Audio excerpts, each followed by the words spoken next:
Hola, soy Sergio Barrejón. Bienvenidos a Exigencias del Guión, la voz de los guionistas.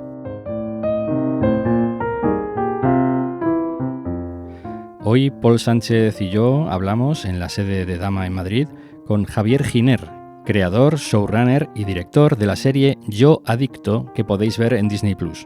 Yo Adicto es la adaptación del libro autobiográfico del mismo título en el que Giner contaba de forma directa y descarnada su paso por una clínica de desintoxicación.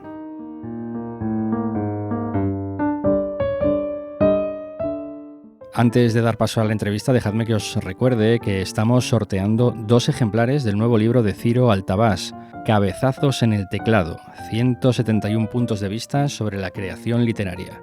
Búscanos en Instagram o en Blue Sky y participa en el sorteo hasta el 12 de diciembre. Ojo, ya sabes que en redes sociales tienes que buscarnos bajo el nombre Bloguionistas.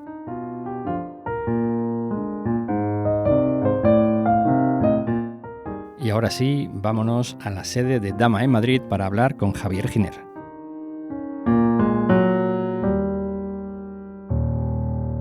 Yo quería empezar hablando de una frase que me gusta mucho en la serie. Creo que es en el capítulo 2, igual me equivoco, lo estoy diciendo de memoria. Es una frase que dice: es cuando pasas por la clínica, pero la clínica no pasa por ti.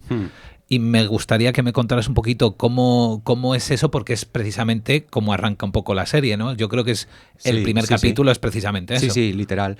De hecho, esa es una frase que está sacada literalmente de la realidad. Es una frase que se decía en la clínica de desintoxicación y era nuestra forma de referirnos a lo que hace el personaje protagonista, el personaje de Javier, que pasa esas 3 semanas por la clínica, ¿no? En un primer ingreso antes de recaer y tal, y hace referencia un poco pues a esas personas que de alguna manera se desintoxican de una forma superficial, es decir, dejan las sustancias, pasan el mono, se recuperan casi más, te diría, físicamente, ¿sabes? Que emocionalmente y tal. Yeah. Esa persona no está haciendo el trabajo profundo necesario que le están, no como decir, pasa de puntillas, ¿no? O sea, la clínica, todo lo que es el proceso de aprendizaje y terapéutico no está haciendo mella en la persona. Hay muchas frases a lo largo y ancho de la serie que igual, por ejemplo, en ese contexto concreto, ¿no? El de esa frase del segundo capítulo, que igual están en un contexto, digamos, más ficcionalizado, de alguna manera, pero hay frases que son literales, vamos, diseminadas a lo largo y ancho de la serie. Y esa es una de ellas. ¿Tenías una lista de ellas? Quiero decir, cuando empiezas a trabajar en el libro. Llegué a hacer... Claro, ¿sabes lo que pasa? Que yo, como conservo los diarios que yo mismo escribo en el ingreso, cuando comienzo a escribir el libro, fíjate que ya no te estoy haciendo... No nos están viendo, pero estoy como mirando a lontananza, intentando recordar. Pero es verdad que, por ejemplo, mis diarios muchas veces me sirvieron de guía, ¿no? De determinadas situaciones, de determinadas conversaciones. Yo desarrollo, por ejemplo, una de las cosas que me ocurre en el ingreso es que, por un lado, tengo mis diarios, que es donde vuelco como mis emociones o los diarios más terapéuticos, por así decirlo, y luego tengo unos cuadernos donde yo voy apuntando cosas, pero ni siquiera pensando en dentro de 15 años los voy a reutilizar y no tal, sino porque, claro, es un universo tan rico y tan sui generis, tan único, que cosas que me llamaban la atención, o frases, o gente, o situaciones, ¿no? Muy frikis, por decirlo mal y pronto, las iba apuntando. Y, por ejemplo, algo que yo desarrollo en mi desintoxicación es esa cosa de escribir diariamente. Lo que pasa es que, fíjate, o sea, eso que sería un consejo de guionista, en mi caso fue un consejo de terapeuta para salir de una adicción. ¿No? Sí, porque al final la escritura ayuda muchísimo a purgar y a entenderte tú mismo también, ¿verdad? Sí, o sea, hay una cosa Que esto también, el otro día, por ejemplo, yo estaba hablando con un compañero tal y me decía que a lo que voy es cada uno tiene que encontrar su manera. Quiero decir, lo hablaba con este compañero que me decía, es que a mí lo de los diarios y tal no me... Y yo le decía, pero ¿y cuál es tu...? Me decía, no, yo salgo a correr. Entonces, por ejemplo, yo odio correr, ¿no? Pero sin embargo escribir, es verdad que a mí el acto de ponerlo sobre la hoja, ¿no? De alguna manera me descarga a mí y no sé, verlo como en el papel enfrente tuyo como que te da una distancia que de otra manera no... Y a día de hoy sigo... O sea, sí, ese hábito lo tengo incorporado a mi vida. Yo todas las noches escribo en el diario, sí. ¿Escribías así antes de pasar? No, nunca. No. De hecho, es muy curioso porque es una especie como de ¿cómo te diría yo? Como de meditación de alguna manera, ¿no? O sea, si tú coges mi primer diario, ves que las primeras entradas, entre comillas, son superficiales, ¿no? O sea, son como más de, pues hoy he hecho esto, ¿no? El diario de, no sé cómo decirte, de una niña adolescente, ¿no? De, hoy bueno, me he peleado con no sé quién y ahora me han mandado que no sé cuánto y tal, ¿no? Y según van avanzando los días, es como que ciertas barreras van cayendo y entras en una profundidad que al principio no tienes. Y de hecho, hoy en día, por ejemplo, o sea, yo les llamo diarios, pero realmente no son diarios. O sea, no, quiero decir, no son diarios en el sentido en el que yo estoy apuntando, hoy he hecho esto, hoy me he visto con bloguionistas de 4 años y tal, sino es más como una especie como de descarga emocional, ¿no? De hoy me siento así porque es que me ha pasado esto y tal, y no sé qué, y ese tipo de cosas. Pero previo a la entrada en la clínica yo no tenía ese hábito, ¿no? No. Y tú revisitas estos diarios para escribir el libro, Sí. Yo Adicto, y tengo una pregunta que es una curiosidad un poco morbosa. ¿Uriol Pla llega a tener estos diarios en la mano? Sí, no solo en la mano, los tienes en su casa. Okay. Sí, es la única, junto a Anaís López, la persona real, que interpreta a Nora Navas, la terapeuta, la única otra persona que ha tenido acceso a esos diarios en el mundo entero ha sido Uriol Pla. Sí, los tuvo en su casa durante un tiempo y los leyó. Sí. Claro, es que obviamente cuando tú haces un biopic de alguien real, que además es el creador de la serie, el autor de los guiones, el director de muchos capítulos, pues hay una pregunta siempre en el aire, pero en este caso más, porque tú estás encima del producto, que es, bueno, ¿y quién va a interpretar a Javier Giner? Y creo que se percibe, aunque no se te conozca, que Uriol Pla se ha convertido en ti de una manera misteriosa y mágica. Pero cuando se te conoce además, es que hay un momento en que ya no estás viendo a Uriol Pla. Qué guay. Que te estamos viendo a ti. Qué guay. Y entonces, viendo la serie, yo pensaba, bueno, este nivel de transformación, o sea, creo que ha tenido acceso, tiene que haber tenido acceso a fuentes originales más allá de los guiones y el libro. Sí, no, por supuestísimo. O sea, de hecho, no solo Uriol, muchos actores han tenido acceso, por ejemplo, a la clínica real donde yo estuve, han tenido acceso a mis terapeutas.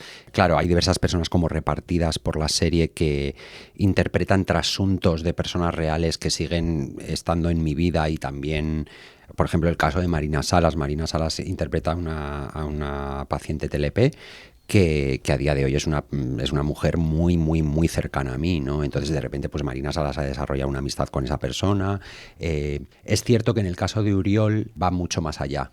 Yo a él le decía de coña antes de ir a Donosti, le decía, tenemos que desarrollar una tesis que nos haga parecer súper inteligentes y que tú seas como Daniel Day-Lewis y yo Stanley Kubrick, ¿sabes? Que de repente tal...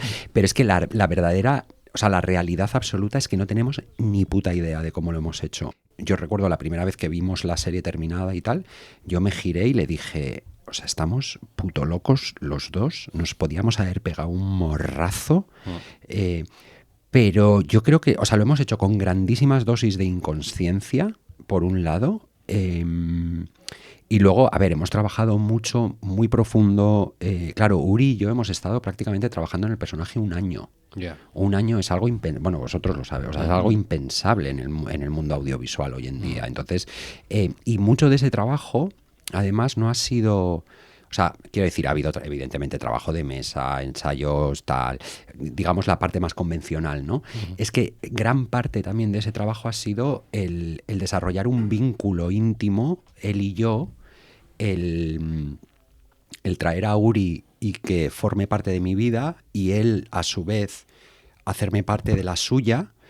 Y es un trabajo que ha superado por mucho la relación de un director y un actor, quiero decir. O sea, somos hermanos, amigos íntimos, confesores, yo digo novios sin sexo. Uriol ha tenido acceso a sitios que nadie nunca jamás los ha tenido, que es, pues, por ejemplo, la consulta de mi psicóloga. Uriol ha estado sentado con mi psicóloga a mí yo le digo a Uriol, oye, ¿tú crees que esto te puede tal? Y me dice, bueno, yo creo que sí, que de repente puede ser interesante, no sé qué. Y mi psicóloga me llama y me dice, oye, Javi, ¿hasta dónde quieres que tal? No sé qué. Y yo le digo, con Uriol no hay barreras. O sea, lo que él necesite y como necesite, ¿no? Entonces, claro, nos hemos convertido en dos personas que no tenemos secretos el uno para el otro. O sea, que es que quiero decir que probablemente la persona que mejor me conoce en el planeta Tierra es Uriol Pla, y la persona que mejor conoce a Uriol Pla en el planeta Tierra soy yo, ¿no? Hasta el punto que te tengo que decir que, por ejemplo, en rodaje muchas veces era casi telepático, ¿no? O sea, de repente, yo qué sé, segunda toma, corten y tal, y yo me acercaba y lo que yo le iba a decir, o sea, una tontería, ¿no? Ay, Javi, pues es que en esta frase de repente me he visto como que iba a mover la Coca-Cola aquí, ¿no? Tal. Y yo me estaba desplazando hacia el sitio a decirle, oye, en la segunda frase mueve la Coca-Cola aquí, ¿sabes? Claro. O sea, ha habido una especie como de simbiosis.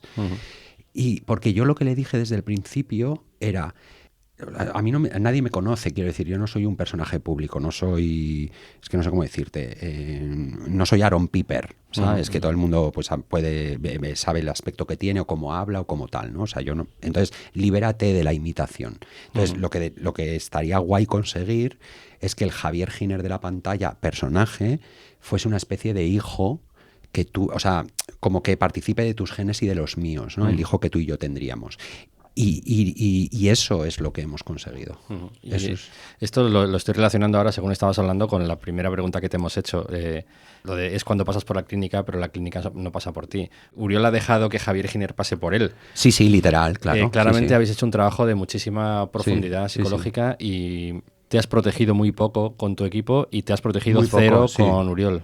Todo el equipo técnico, todo el equipo artístico de Yo Adicto sabíamos que es una serie que no admite, o es una narración que no admite medias tintas, es decir, o la haces o no la haces, pero no la puedes hacer a medias. Por ejemplo, como retrotrayéndome antes de la llegada del equipo técnico y del equipo artístico, que en la fase de desarrollo y de guión, yo eso era algo también que tenía clarísimo desde el principio. Es decir, esta serie no la puedo hacer a medias. No puedo contar esta historia, no sé cómo decirte, ni para quedar bien, ni de una manera que no sea absolutamente realista, cruda, visceral, no es de tal. Y entonces yo creo que también, porque esto también lo dicen ellos, los actores y actrices y tal, claro, ellos dicen, joder, es que teníamos enfrente no solo al protagonista de la historia, sino que era el protagonista y estaba poniendo todas sus tripas encima de la mesa. Entonces, ellos de alguna manera, claro, cuando tú haces eso, si caes en buenas manos y con gente guay y seres humanos,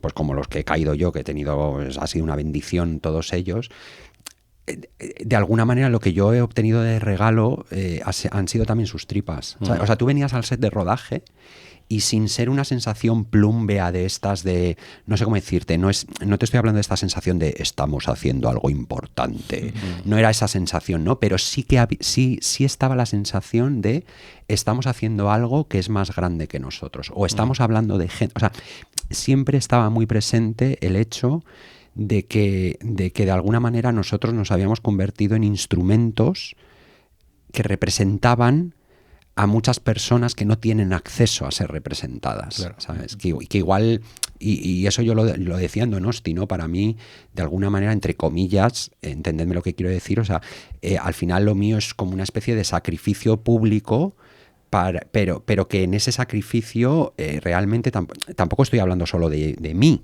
¿sabes? O sea, al final que se titule Yo Adicto y que el personaje se llame como yo es lo menos importante de todo, ¿no? O sea, al final el personaje de Javier en pantalla no solo soy yo, son cientos de personas, ¿no?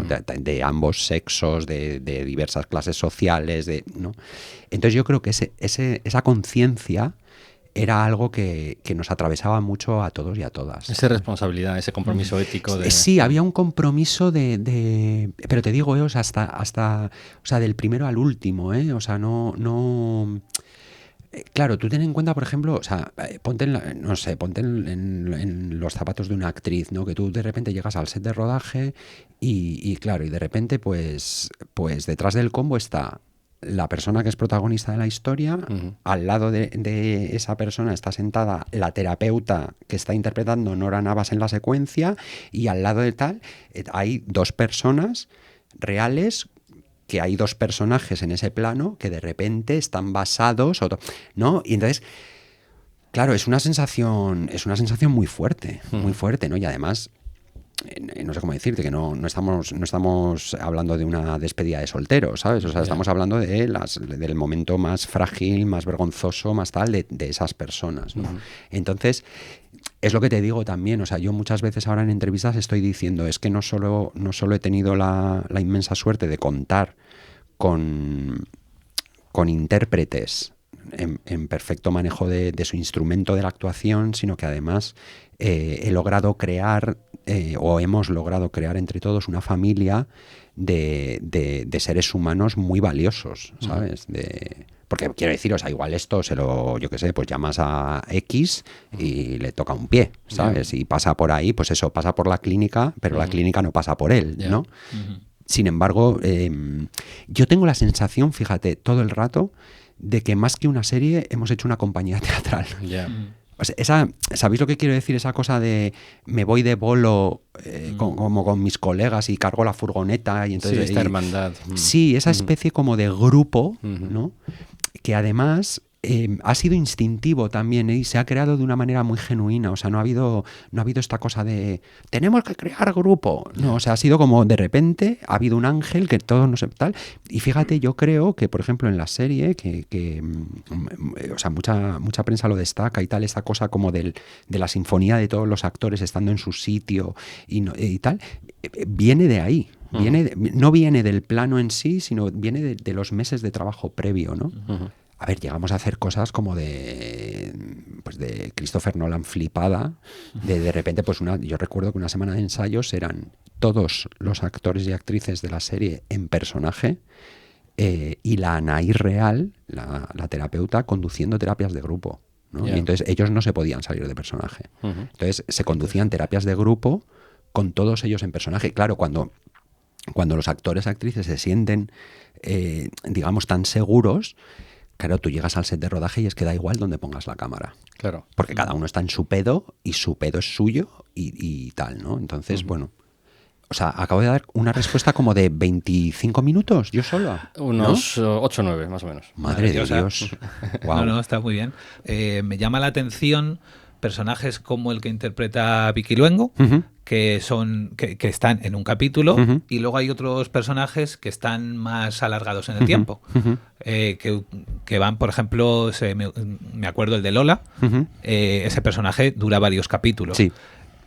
¿Cuál fue el baremo para medir o para el criterio para decir estos personajes requieren de un capítulo o estos requieren de varios? O sea, hay algo que es previo a todo eso, que es como, digamos, en el propio diseño de la serie, en la propia estructuración de la serie.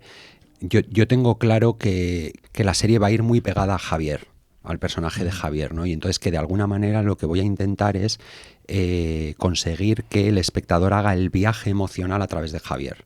Entonces, normalmente, excepto en un par de momentos concretos, el espectador no tiene más información que la que tiene Javier, porque eso te obliga a que el punto de vista que se mantenga durante toda la serie es el de Javier, ¿no? Entonces, los personajes capitulares aparecen como contrapunto y de alguna manera explicitan los peligros del viaje, ¿no? O sea, tienes el peligro de Vicky Luengo y luego tienes el peligro de Omar Ayuso, ¿no?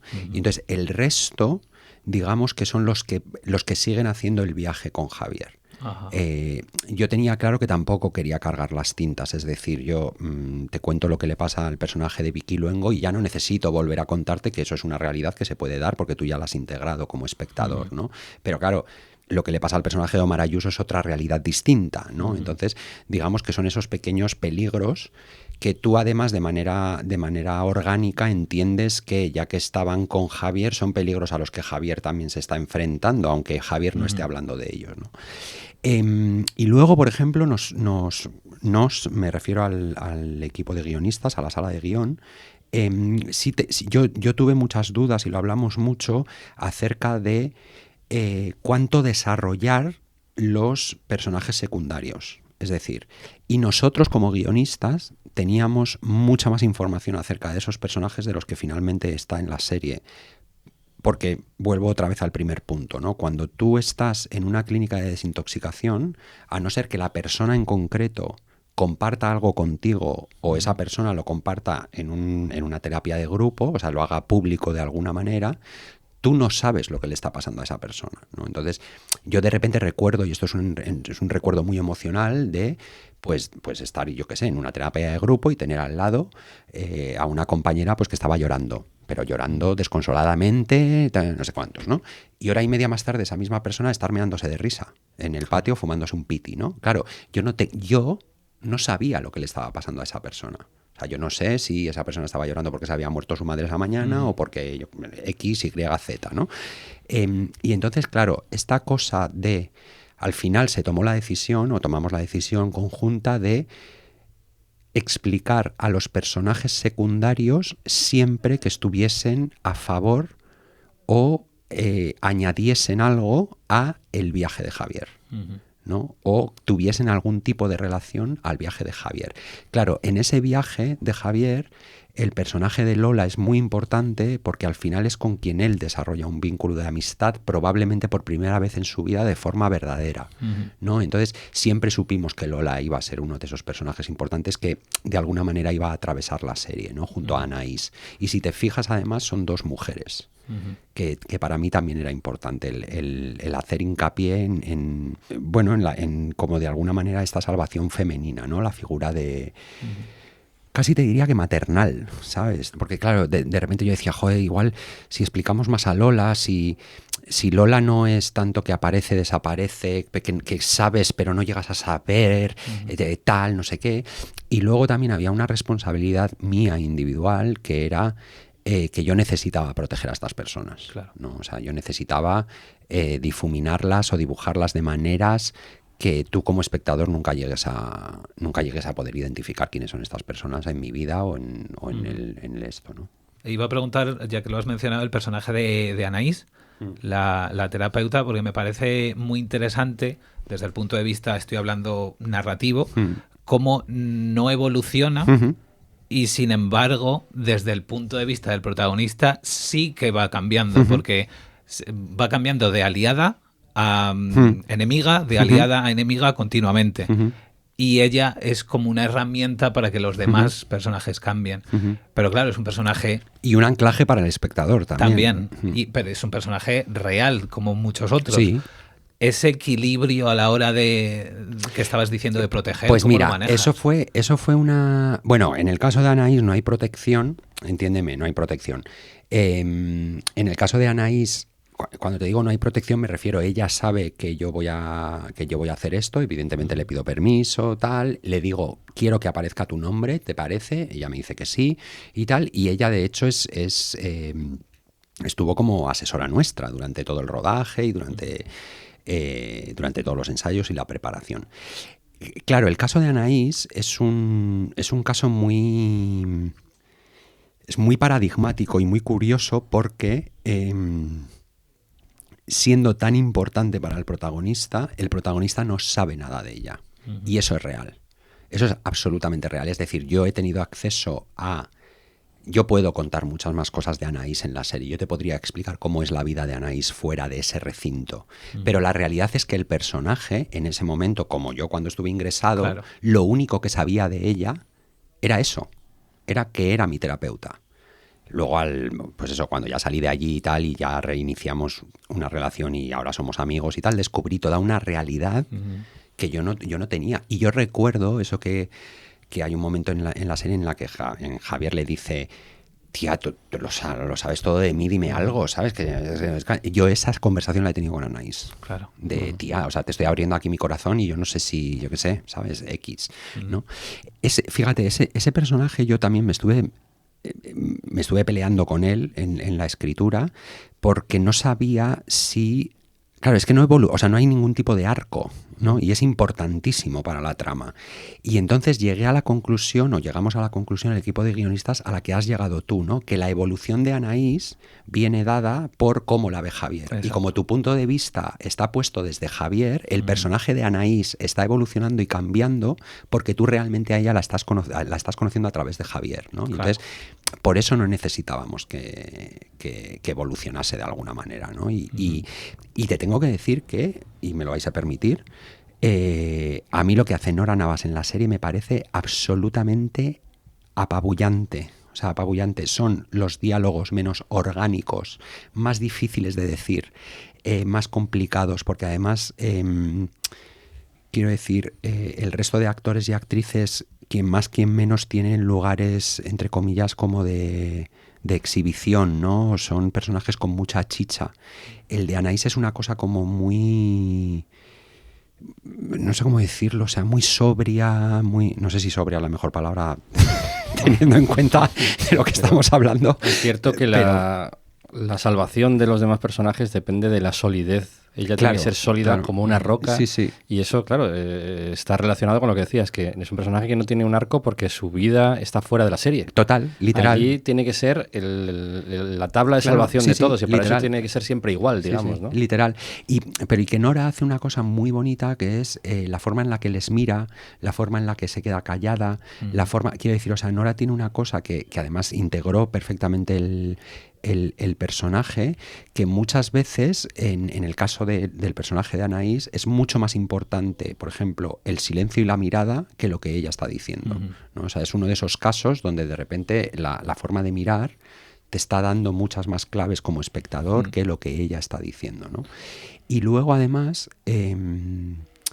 también, que quieras que no, es una especie como de anclaje para el espectador. Es decir, nosotros te lanzamos como espectador a un mundo que no conoces, rodeado de gente enferma, de gente de alguna manera un poco impredecible, pero cada vez que aparece Anaís en pantalla, ¡pum!, tú te sientes seguro, ¿sabes? Porque sabes que vas a ver, pase lo que pase, o va a tener una respuesta, o vas a saber manejar la situación.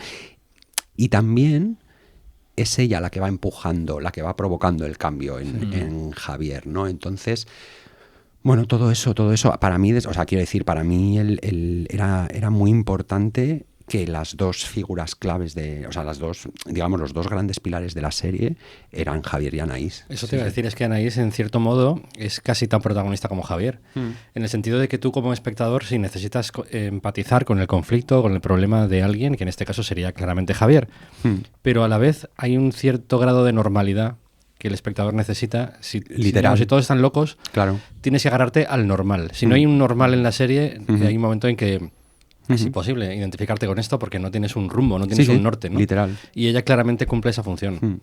Sí, y además creo que, o sea, siguiendo con eso, creo que la mirada empática de Anaís hace que tú como espectador te sitúes también en un lugar más empático. Claro. ¿Sabes? Porque quiero decir, o sea, hay un riesgo de guión que es muy obvio, que es que el personaje en el capítulo 1, y casi te diría que hasta el final del capítulo 2, es un hijo de la gran puta, ¿sabes? Sí, que le odias, ¿no? Bueno, quiero decir, o sea, está escrito y está incluso, te diría, apretado para que literalmente te saque de tus casillas y digas, bueno, para que llegues, incluso te digo, para que llegues a plantearte a apagar la televisión, ¿sabes? Claro. Y decir, este es un gilipollas, ¿no?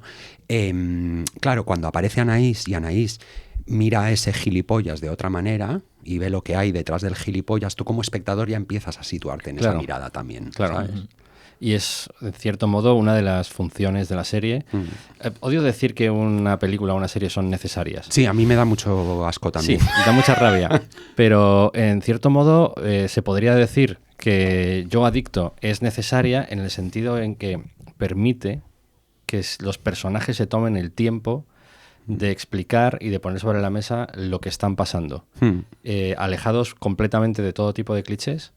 Y lo que decías antes de Nora Navas, efectivamente es un trabajo muy difícil, porque ella habla desde un protocolo. Sí.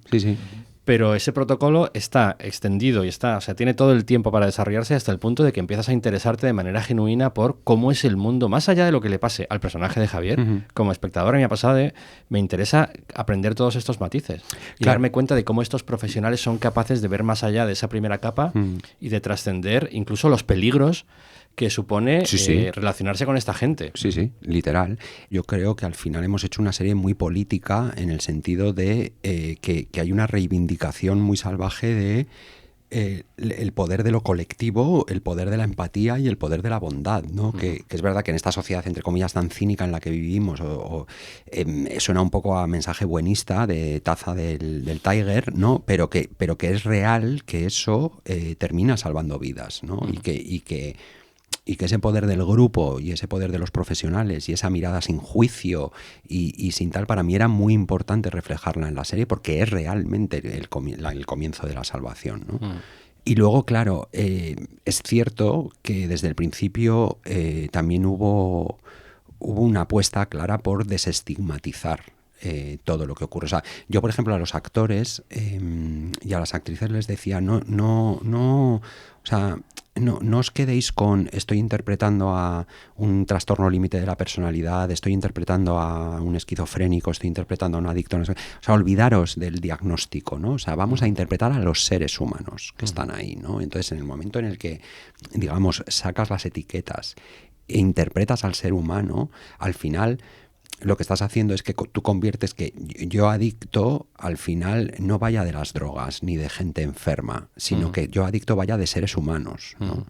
Y antes de que encendieses el micro y tal que estábamos hablando, en la propia estructura de la serie, cuando la desarrollamos Aitor y yo, había una apuesta clara por tú entras en esta serie, digamos, viendo una historia que te es absolutamente ajena, conducida por un tipo que te resulta repulsivo, con comportamientos, una atmósfera, o sea, un ambiente incluso laboral, social, tal, completamente ajeno, y entonces lo estás viendo como desde la distancia de ese otro, ¿no? Que no tiene nada que ver conmigo. Y según la serie avanza, la propia serie es como que se convierte en un espejo que se va dando la vuelta y la serie cada vez habla más de ti, ¿no? De ti como espectador. Sí. Y de repente tú empiezas a identificar cosas de que poquito a poco, ¿no? Igual en el 1 y en el 2 no tanto, pero ya a partir del 3 de repente dices, uy, o sea, hay esta frase como que, ¿no? O sea, y ya ahí hay una especie de elipsis. Después de, yo digo siempre que hay dos bloques, 1, 2, 3, 4, 5, 6, ¿no? Total. Y entonces en el momento en el que empieza el 4... ya es como que casi, o sea, la serie ya ha dejado las drogas atrás, como quien dice, ¿no? Y entonces ya estamos en los seres humanos, ¿no? Y entonces, por eso que tú me decías, es que el 4 y el 5 me han tocado de manera... Claro, el 4 y el 5 ya están hablando de lo que nos une a todos, independientemente de si eres adicto o no, ¿no? A mí, hablando justo ahora de estos bloques... me gusta mucho y me gustaría hablar del final del capítulo 3, sí. De ese baile. Sí. ¿Cómo surge ese baile? ¿Cómo lo trabajáis? Porque me parece fascinante. Pues mira, había una movida en toda esta adaptación que era que, claro, al final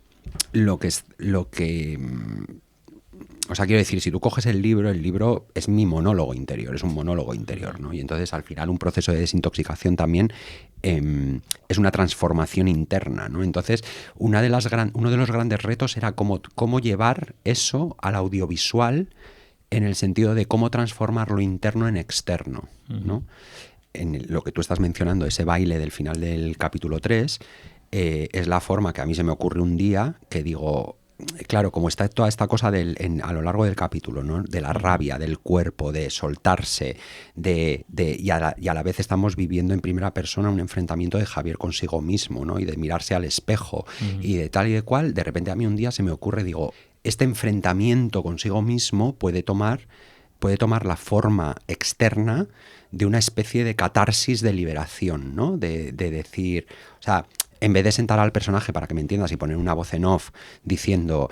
Y en ese momento reflexioné durante mucho tiempo y me acepté a mí mismo, ¿no? En vez de hacer eso, claro, yo todo el rato, los guionistas hemos estado buscando maneras de transformar eso en acciones. De alguna manera poder mostrarlo visualmente, ¿no? Y a poder ser que esa forma de mostrarlo además fuese preeminentemente emocional. Y entonces se me ocurrió eso, yo lo escribí. Es una de esas cosas que te digo que a posteriori todos somos muy listos y tal, y como que... O sea, yo es que de hecho de esa secuencia en concreto estoy muy orgulloso, porque cuando veo cómo reacciona el público a ella, creo que hemos conseguido lo que queríamos, ¿no? Porque si tú analizas la secuencia es absolutamente ridícula. O sea, quiero decir, no se sostiene por ningún sitio. Es decir, es, bueno, un tío bailando en pelotas, una canción tal, y ni siquiera baila bien, y está haciendo el idiota, y todo... O sea, quiero decir, parte por parte, nada de ello funciona, ¿no? Y además yo recuerdo ensayarla y hablarlo con Uriol, ¿no? Y yo le decía, no, tío, es que tiene que ser más ridículo. O sea, no puede ser un baile bonito, no puede ser un baile... Quiero decir, intentemos rescatar lo que estamos intentando contar a través del baile, ¿no? Que es esta especie como de explosión liberadora, catártica, de aceptación de... pues de la ridiculez de tu propia vida y de tú como ser humano y tal, ¿no? Y entonces en eso estuvimos trabajando durante mucho tiempo. Y entonces ahora cuando yo veo la reacción del público me siento muy satisfecho porque es una secuencia que la gente la ve llorando de emoción, pero con una sonrisa, ¿no? Y todo el mundo dice, hostia, es que es como es un momento catártico, ¿no? Claro, todo eso funciona porque tú estás haciendo el viaje con él. Entonces, en el momento en el que tú le ves que por primera vez, digamos, está haciendo una aceptación de sí mismo, por muy payasa que sea, tú la estás haciendo también de él. Ya has mencionado varias veces la sala de guión y a Aitor Gabilondo, sí. Y entonces yo creo que ya es momento de preguntarte... ¿Cómo lo hicimos? ¿Cómo lo hicisteis? Y sobre todo el periplo que hay desde tú sales de la clínica, retomas tu vida, reconstruyes tu vida, y cuánto tiempo pasa y qué pasa ahí en medio para el momento en que dices, esto que me ha pasado a mí es material narrativo para un libro, y luego desde el libro, que tengo entendido que ha funcionado muy bien editorialmente, ¿en qué momento incorporas a Aitor Gabilondo? ¿Cómo y por qué? O sea, porque claro, esto es un... Pero es súper... pero te voy a... No sé si va a estar a la altura de tus expectativas porque es súper poco épico todo. No, o sea, a ver, yo estuve ingresado en 2009, aunque la serie transcurre en 2018, es decir, la hemos reactualizado de alguna manera. Yo estuve en 2009, con lo cual yo salgo hace, ayudadme, 15 años, ¿no? 15 años, va a ser 16. Sí, justo, yo hago 16 años este año de sobriedad.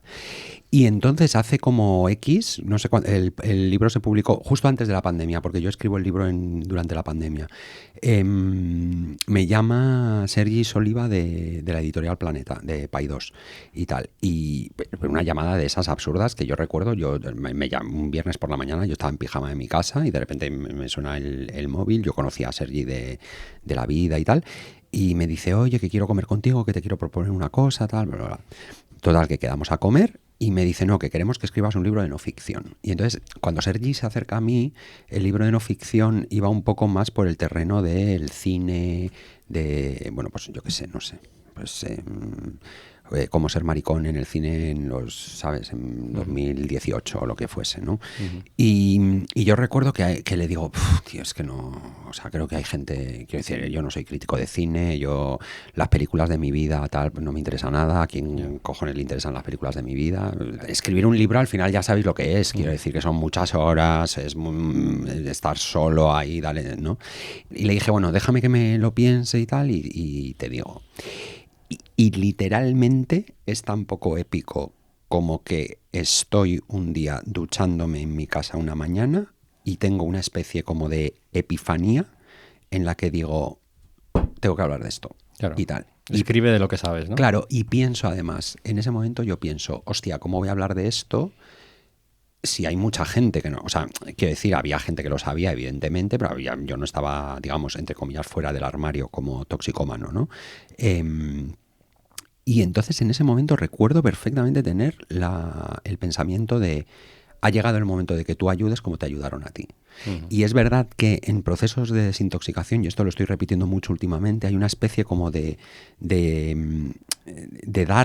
devolver la ayuda que te han dado, pero de una manera muy orgánica. Es decir, por ejemplo, yo tengo compañeros que ahora son terapeutas de adicciones.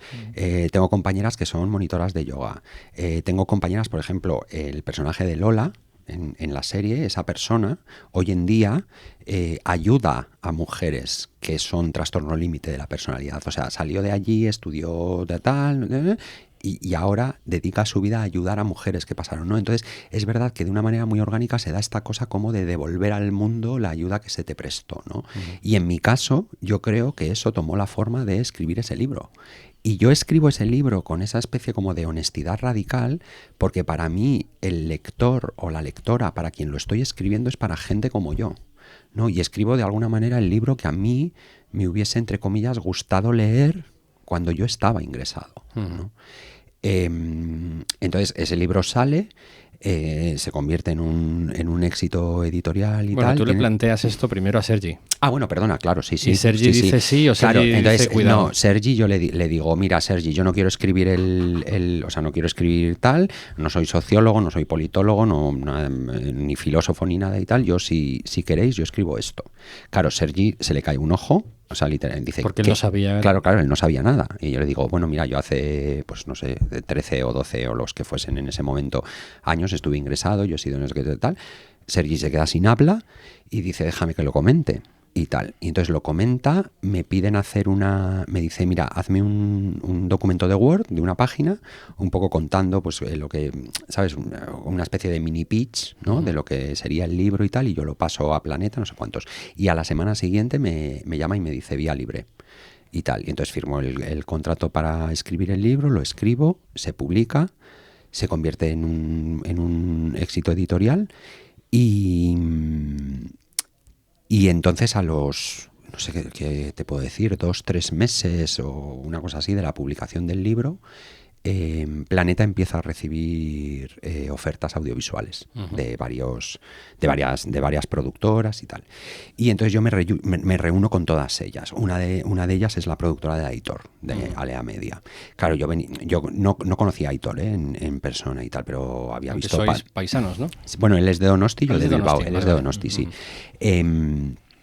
Sí. Pero vamos, yo conocí a Aitor por Patria, básicamente, y es verdad que la adaptación me había gustado un montón y tal, ¿no? Y entonces yo desde el principio pienso, hostia, yo creo que va a estar por aquí la cosa, ¿no? Pero vamos, me reúno con todo el mundo y yo en ese momento pongo como condición sine qua non que para que yo ceda los derechos del libro tengo que ser showrunner, o sea, tengo que ser productor ejecutivo, uh-huh. tengo que ser director y tengo que ser guionista. Claro. Que tal, ¿no? Y entonces, tengo que decirte que hay algunas de las productoras dijeron, bueno, eso lo dejamos así un poco entre interrogantes y tal, y yo en ese momento dije, bueno, pues si está entre interrogantes, pues yo ya...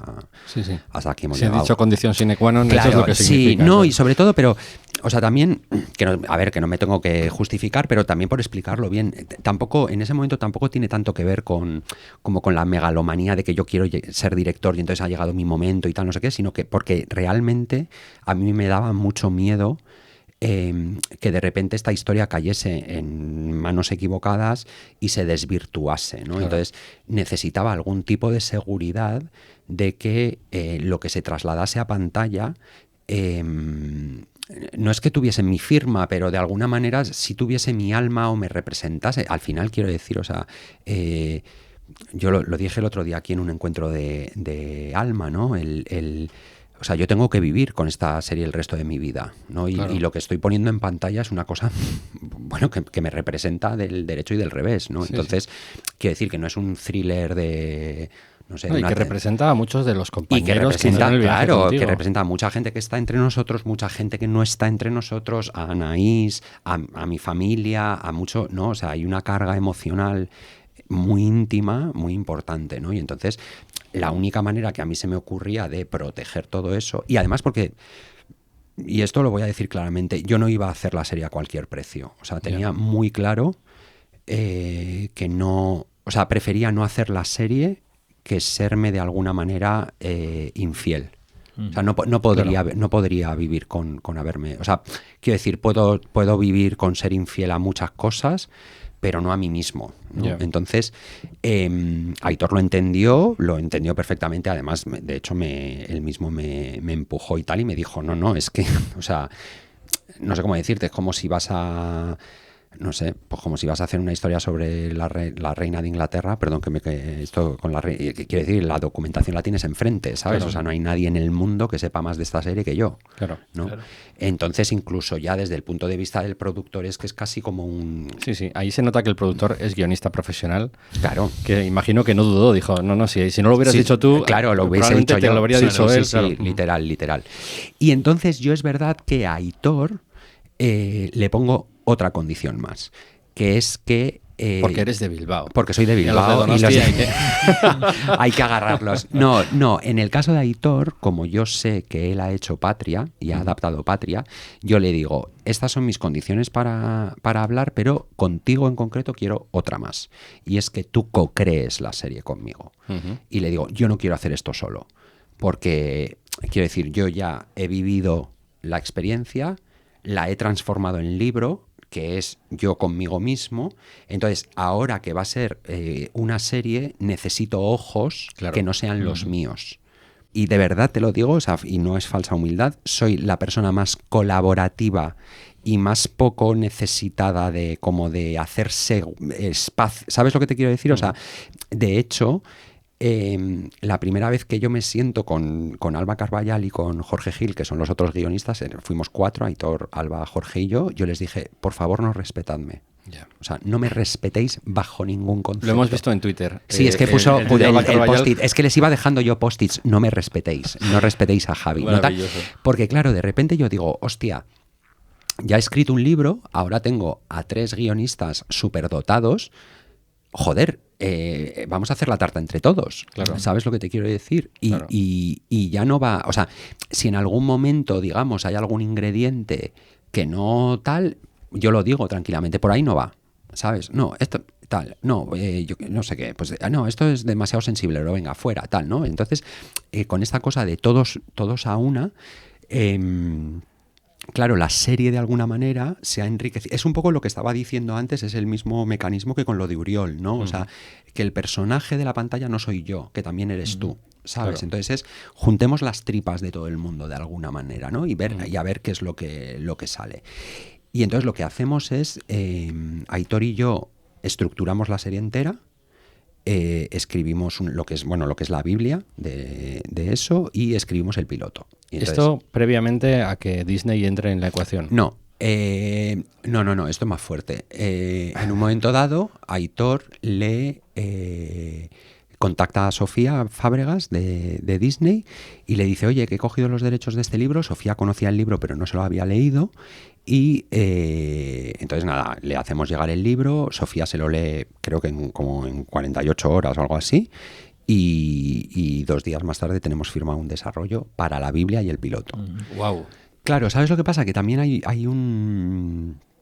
Es que el hecho de tener un libro, tío, ya lo... O sea, Claro. y quiero decir, a ver, entiéndeme, hay novelas de aeropuerto, por llamarlas de alguna manera, o literatura más comercial, que es cierto que tú lees un libro y hay, no sé cómo decirte, 250 millones de maneras de adaptarlo, Sí. ¿no? O sea, porque, pues...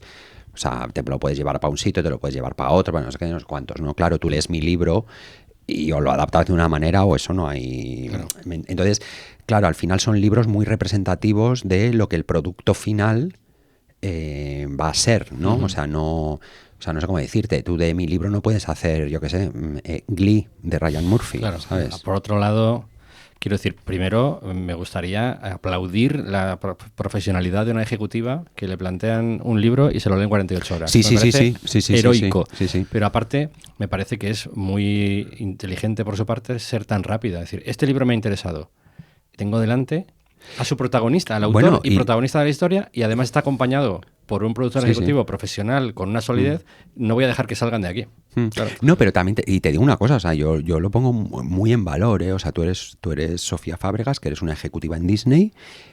Hostia, Yo Adicto no es el proyecto para toda la familia. Claro, ni para toda la familia, ni es el proyecto más obvio para una plataforma como Disney, ni es, o sea, quiero decir, y además tienes al maricón debutante y tal, o sea, quiero decir que ahora que la serie está tal, que ha ido a sección oficial del Festival de San Sebastián, que está teniendo las críticas que está teniendo y tal, parece como muy obvio, ¿no? Pero lo que decías tú antes, a toro pasado somos todos claro, muy pero a toro pasado somos, o sea, quiero decir, es un proyecto tremendamente arriesgado a muchísimos niveles. Quiero decir, o sea, desde la escritura hasta la actuación, hasta todo, ¿no? O sea, a mí muchas veces que se mantenga en pie la serie y me saco a mí de la ecuación e incluso a los que la hemos hecho, a mí hay momentos en los que me impresiona porque me parece un poco casi, te diría que un milagro, porque es que además no sé cómo cojones, o sea, no te sé explicar, ¿no? O sea, hay una cosa, pues lo que estábamos hablando antes del final del capítulo 3, ¿no? O sea, yo sé que hemos conseguido lo que pretendíamos, pero yo lo analizo y tampoco te creas que entiendo muy bien cómo lo hemos...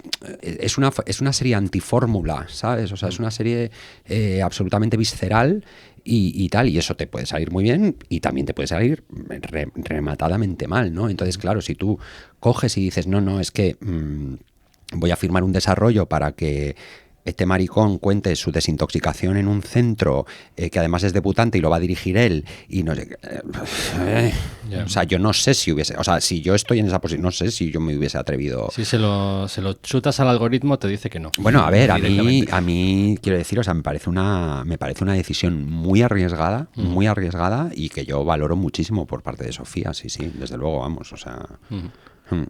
Ellos nos firman el desarrollo y entonces el desarrollo era la Biblia y el piloto. Y entonces, una vez que la Biblia y el piloto están aprobados, que además fueron bastante... O sea, no hubo muchas idas y venidas y tal, creo así en plan cotilleo, lo que más, yo creo que en lo que más dudamos Aitor y yo fue en si hacíamos lo que hemos hecho, que son estos 6 capítulos de 40-50 más o menos, o si hacíamos imagínate 12 de 30, ¿sabes? Porque yo no sabía, o sea, dudábamos mucho Aitor y yo si digamos, el espectador iba a aguantar, entre comillas, la intensidad de esos 50 minutos, ¿no? Y luego, tío, te tengo que decir que, o sea, tomamos una decisión que luego yo la he llevado a cabo absolutamente en todos hasta el montaje de la serie, que era vivir con la paz de decir, pues no estamos haciendo una serie para todo el mundo, ¿sabes? Y ahí, en el momento en el que, digamos, hablamos abiertamente de eso, dijimos, no, pues 6 de 50. Y quien los aguante, y quien no los aguante, pues que se ponga otra cosa. Y hay algo ahí como de, o sea, incluso digo que me lo he llevado hasta montaje porque, por ejemplo, yo sé que hay planos que están largos de manera consciente, ¿no? O sea, que quiero decir que el montaje también el montaje, por ejemplo, ha sido muy no tanto, digamos, por lo que puede ser un récord de movimiento, sino más un récord emocional, ¿no? Incluso un récord emocional del espectador más que del personaje, ¿no? Entonces, pero de repente eso te da una especie como de paz y de libertad de decir, bueno, pues igual a José Luis, pues le parece un puto coñazo, pues que José Luis mire otra cosa. Pero en definitiva no deja de ser, yo creo que el único secreto del éxito, si es que existe un secreto del éxito, que es ser fiel a tu historia, no ser fiel a un hipotético crítico espectador al que quieres agradar. Sí, yo de hecho te digo que, por ejemplo, esta serie, y además esto lo hablamos mucho los actores y yo, y el equipo y yo y tal, claro, nosotros rodamos esta serie en la punta de un monte allí, fuera de Barcelona, en plan hippie, que es además, o sea, la localización real es un monasterio budista. Entonces estamos ahí como en la punta de un monte nosotros con las cámaras y tal, no sé qué. Y entonces, de una manera como un poco como disociada, como un poco de locas, no estamos pensando que lo que estamos haciendo va a ser visto por... O sea, a ver, evidentemente tenemos criterio de realidad y sabemos que estamos haciendo una serie, ¿no? Pero en el set no está presente el público, ¿sabes? Está presente el proceso y lo que estamos haciendo ahí y el público es tan heavy como que aparece en la cabeza pues casi como, ¿qué te voy a decir? 2 semanas antes del estreno en San Sebastián, que de repente es como de... Uy, a ver si no les gusta. Que esto lo va a ver la gente, ¿sabes? Tal.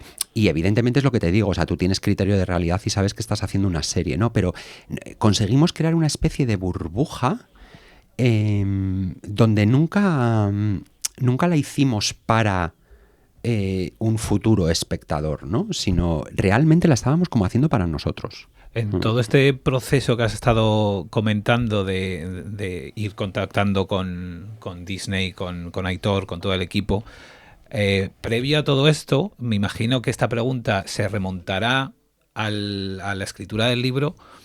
Hay un momento dado en el que dices, voy a contar esto, pero claro, ¿cómo inicias el relato de tu vida? Que es una frase también, creo, casi textual del capítulo. Sí. ¿Cómo se inicia el relato? Pues fíjate, te voy a contar una cosa. En el libro, el primer capítulo, digamos, es el descenso a los infiernos y el segundo capítulo comienza con la entrada con mi entrada en la clínica de desintoxicación, y ahí ya, digamos que transcurre todo dentro de la clínica, ¿no? Y en la serie reproducimos exactamente eso, y hay otro riesgo añadido a lo del personaje odioso, y es que la serie realmente tiene 2 pilotos. O sea, el capítulo 1 es un piloto, pero el capítulo 2 es otro piloto, ¿no? Porque realmente la serie como tal comienza en el 2, ¿no? Y eso, cuando vengo a escribir el libro y me siento, curiosamente, no lo escribo en orden cronológico. El libro empiezo en el 2, narro todo mi paso por la clínica de desintoxicación y una vez que estoy salvado, vuelvo al inicio y escribo el capítulo 1. Y yo creo que eso, o sea, como narra uno su propia vida, es me escribí salvándome primero, y una vez que había llegado al final y me había salvado, pude volver atrás y escribir cómo había caído. No sé si esto responde a... Sí, perfectamente.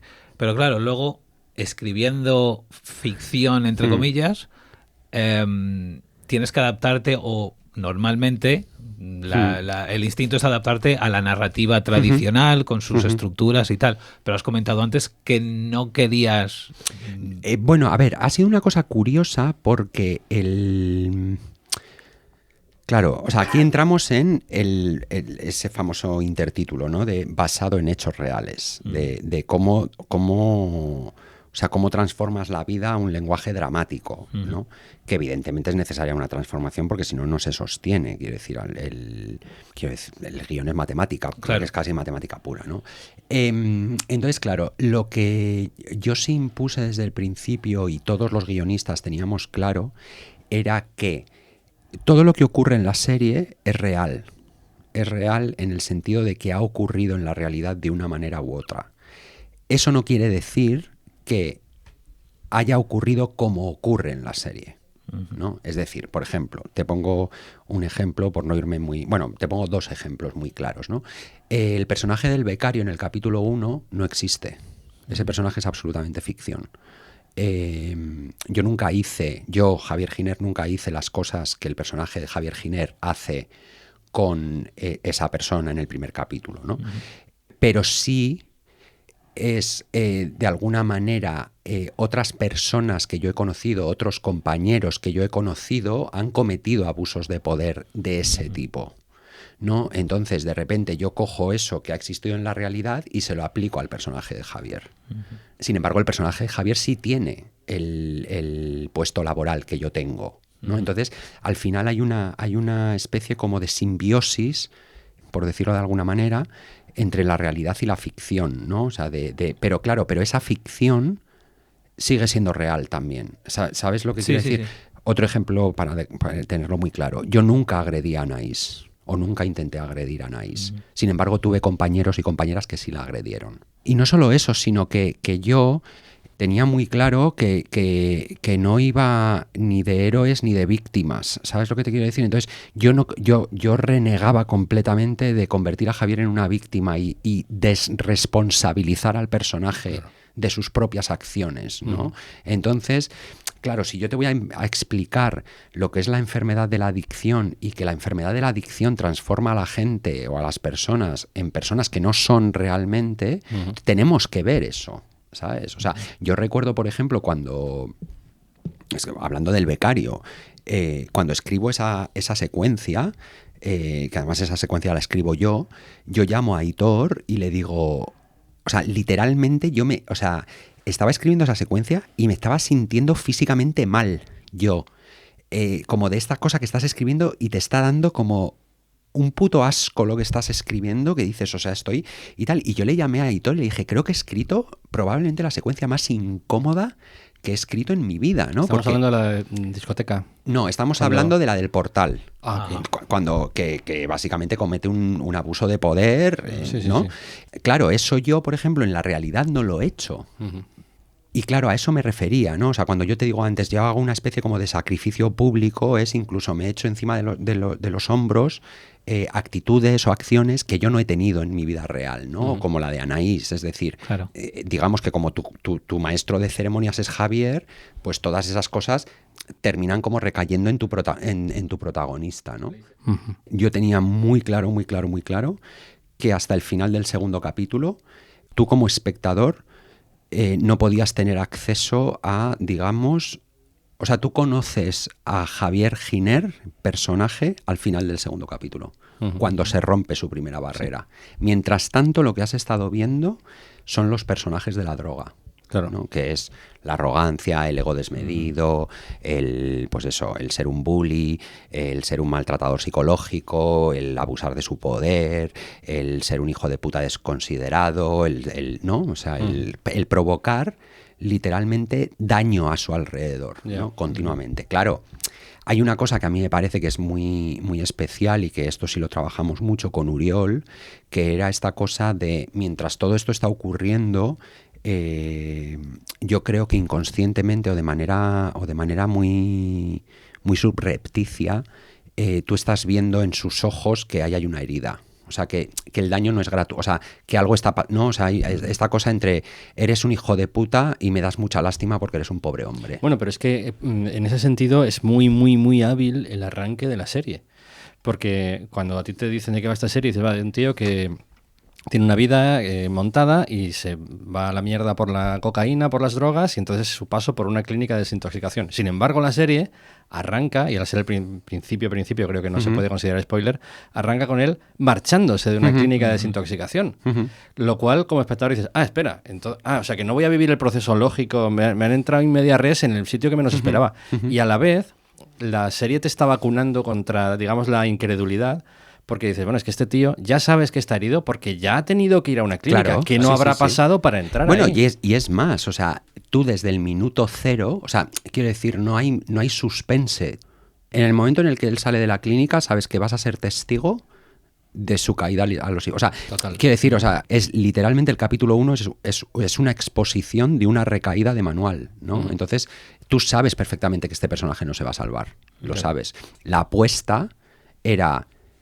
Lo sabes desde el principio, pero aún así emocionalmente, aunque te produce tantísimo rechazo, hay algo que te causa una especie como de curiosidad, ¿no? Claro. Incluso, no sé, no es morbosa, pero es como una curiosidad emocional de qué cojones... Sí, sí. O sea, ¿cómo? ¿No? O sea, no es tanto el qué, sino el cómo, ¿no? Sí, cuando uno, yo creo que no ha tenido ningún contacto con este mundo, ni con gente que haya pasado por esta experiencia, conceptualiza la cosa de las drogas, es tú te metes en el mundo de la droga... la vida se te desmonta, acabas en una clínica, te curas o no te curas y ya. Sí. Y no, acabas en una clínica, no, vas a una clínica y muchas veces sales pensando que ya la clínica, o sea, que ya has pasado por la clínica, pero no ha pasado por ti y entonces literal. Hay una recaída. Y eso es lo que me parece súper original de la serie, decir, no, vamos a contar las cosas como son. Sí, la primera entrada en clínica, eso no es nada, eso es una anécdota comparado con lo que viene después. Sí, o sea, es que realmente tú acabas de dar una clave que cuando yo te decía es que yo no estaba dispuesto a hacer la serie a cualquier precio, es decir, yo quería hacer una serie que contase las cosas como son, ¿sabes? Claro. E incluso te diré que he hecho una serie donde hay muchas cosas que no se han contado porque serían verdaderamente insoportables de ver. Fíjate que la gente dice que la serie es dura, que la serie es cruda, que la serie tal. La realidad es muchísimo más cruda que la serie. Yo, por ejemplo, intuyo que habéis eludido voluntariamente la escatología. Sí, sí, Estoy sí, seguro de que es parte de esa vida. Sí. O sea, para mí era muy importante, o sea, tener un punto de vista, sobre todo, primero humanista y segundo, muy, muy empático hacia lo que cuenta la serie, ¿no? O sea, por ejemplo, he huido del morbo, o sea, cuando te digo del morbo es, yo qué sé, imagínate Yo Adicto, dirigida por Gaspar Noé, ¿no? Esa cosa de intentar meter el dedo en la llaga y abrirte ahí y tal, o sea, todo eso, para mí era mucho más importante que fuese una serie emocionalmente cruda a que fuese explícita, ¿no? O sea, y fíjate que el capítulo 1, que la gente se queda como del revés y que se queda desolada, en shock, gráficamente hablando tampoco es tan... O sea, quiero decir, a ver, evidentemente hay cosas fuertes, No pero es para no niños, pero... Sí, pero tampoco es... No es desagradable para nada. A eso voy, o sea, no es morboso, ¿no? Incluso cuando se ven desnudos integrales no están atravesados por esa mirada de... O sea, creo que hay un punto de vista humanista, ¿no? De intentar descubrir a los seres humanos detrás de todo eso, ¿no? Y los seres humanos se descubren, sobre todo el protagonista, lo descubres cuando se rompe en el capítulo 5, que hemos hablado de él fuera de micro, pero quería volver a hablar de ello porque me parece que hay una escena que se queda con cualquier espectador, que es ese... Iba a decir enfrentamiento, quizá no es la palabra, aunque a lo mejor sí. Sí, esa explosión. Esa explosión sí. y ese monólogo. Sí, ese vómito.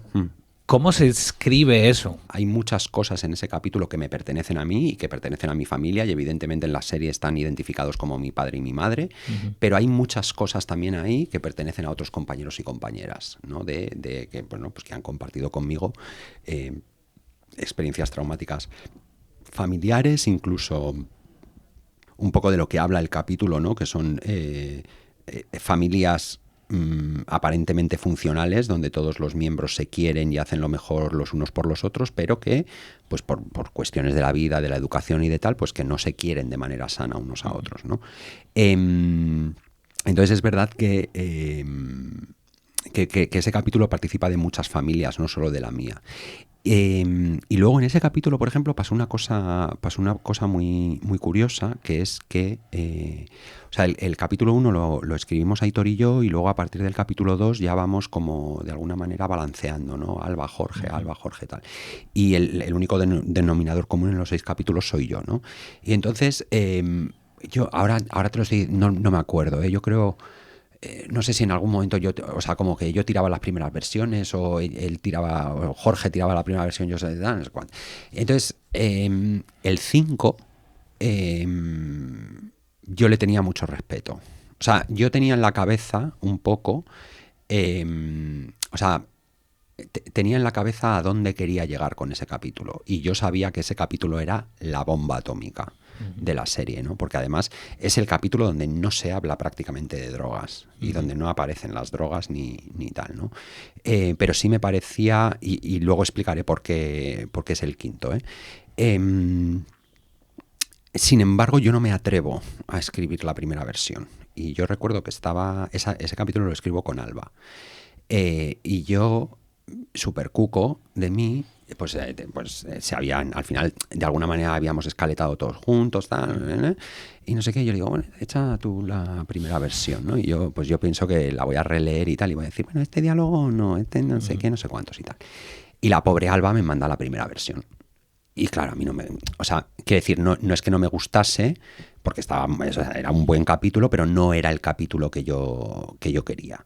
No era el capítulo que yo quería y tal, y me quedo dándole vueltas, y me doy cuenta de que, claro, de que no es un tema primero, no es un tema del oficio de Alba, que es una maravillosa guionista. O sea, Alba podría haber sido William Goldman, que no era ese. El problema que yo tenía con el capítulo es que mis tripas no estaban ahí. Entonces yo quería que el capítulo fuese... es que no sé cómo decírtelo, o sea, como si fuese un cuchillo rasgando me vais a permitir la flipada, ¿vale? Pero en mi cabeza era Secretos de un matrimonio de Bergman, ¿no? Y era esta cosa de estar viendo la pantalla y decir, o sea, ¿cómo una persona puede escribir acerca de sí mismo de esta manera, ¿no? O sea, como exponerse, o sea, que casi tú como espectador te diese casi pudor asistir a lo que estás viendo, ¿no? Como diciendo, hostia, no tendría que estar en esta habitación, no tendría que estar escuchando esto, no tendría que estar viendo esto, ¿no?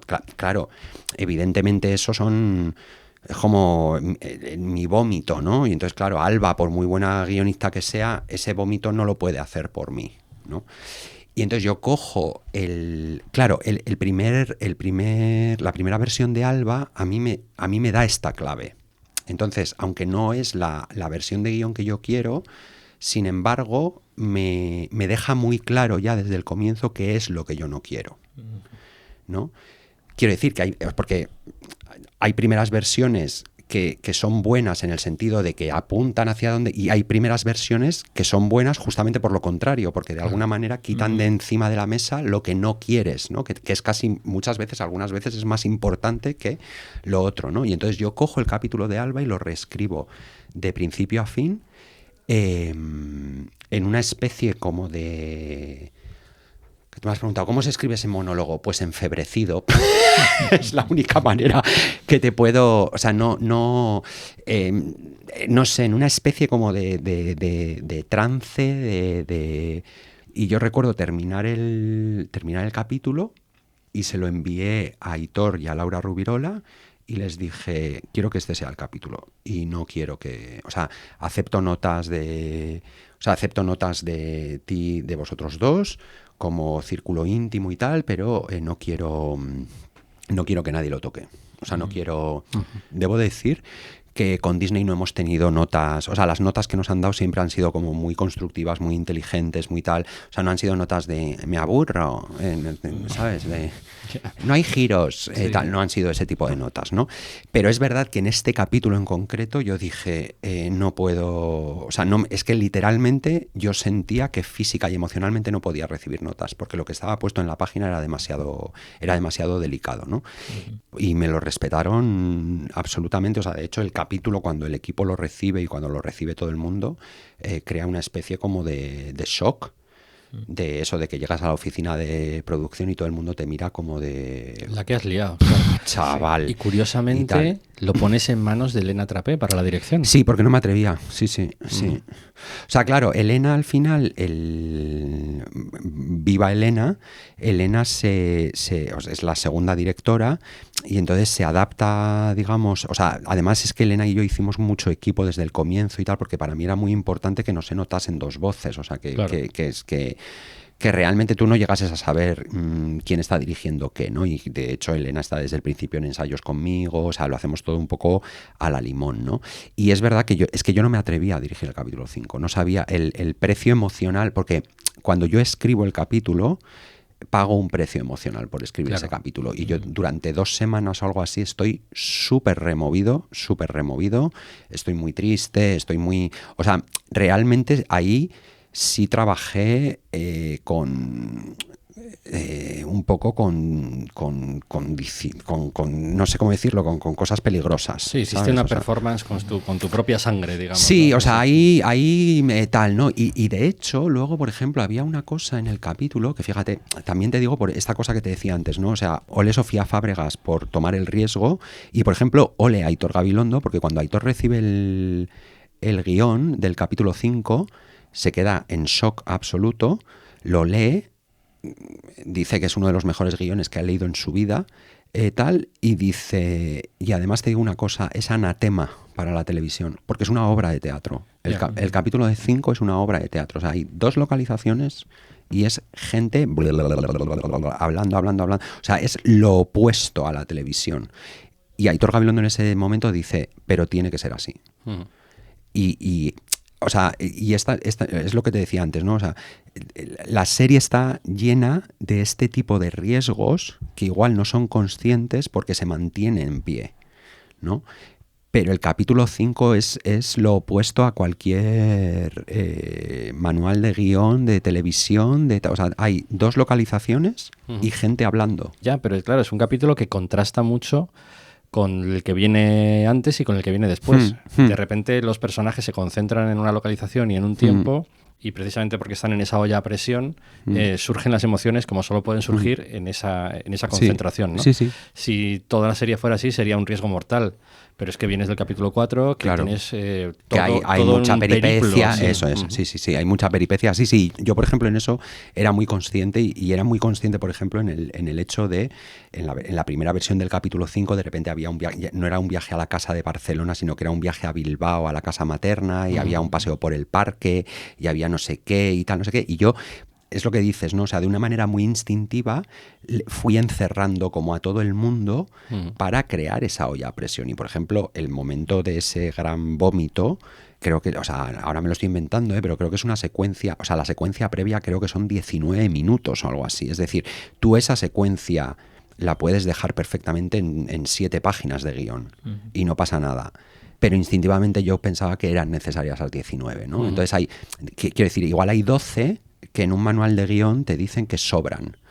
Pero vuelvo a la experiencia emocional del espectador, ¿sabes? Igual narrativamente no son tan importantes, pero para la experiencia emocional del espectador sí que lo son, porque realmente no estoy contando la historia de qué se están diciendo unos a otros, sino que lo que estoy contando es el chup chup que está por debajo, ¿no? Y esa es realmente la historia, ¿no? De cómo podemos ir escalando en crueldades, perdiendo un poco el norte, y para eso necesito sostener una tensión y alargar esa secuencia hasta que casi tú como espectador, o sea, cuando Javier estalla y vomita, tú como espectador estás estallando y vomitando con él.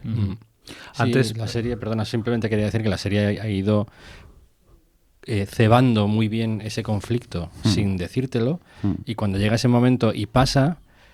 Como espectador te sientes muy liberado en el sentido de que entiendes clarísimamente que era un paso necesario para la sanación. Literal. Y poner encima de la mesa ese conflicto padre-hijo que ha estado latente durante toda la vida de Javier, ¿no? Sí. Cuando tú ya piensas que él está ya, digamos, de rampa de salida, ¿no? Y cae la bomba atómica, es porque para que él salga, es como para que nos entendamos, en el videojuego es la última pantalla, ¿no? Es el villano, digamos, o sea, no es por decir que mi padre es el villano del juego, ¿no? Pero...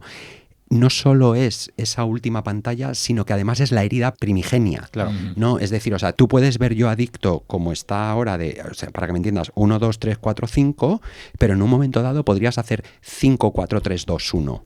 Hay cosas del primer capítulo que tienen su explicación en el quinto capítulo, ¿no? O sea, es decir, hay cosas de la forma que tiene de hablar Javier en el primer capítulo que te las puedas llevar a su padre en el quinto ¿Me explico? O sea, al final, claro, entonces esa bomba atómica es porque realmente de lo que ha ido, o sea, la herida inicial originaria es la del quinto capítulo, y por eso el quinto capítulo duele tanto. Claro.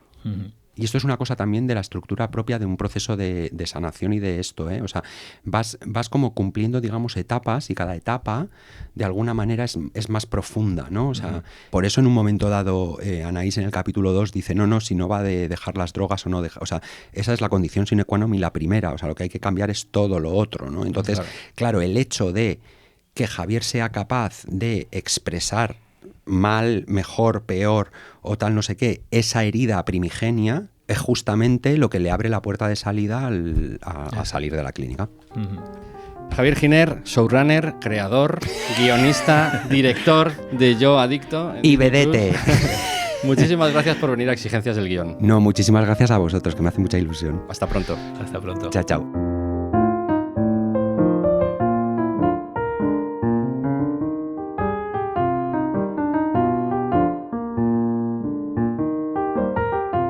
Gracias por escuchar Exigencias del Guión. Redacción, Paul Sánchez. Diseño gráfico, Jorge Espejo. Música, Julio Barrejón, interpretada por Ana Álvarez Prada. Puedes contactar con nosotros en el email podcast@exigencias.es y en el teléfono de España 613 00 6650. Hasta la semana que viene.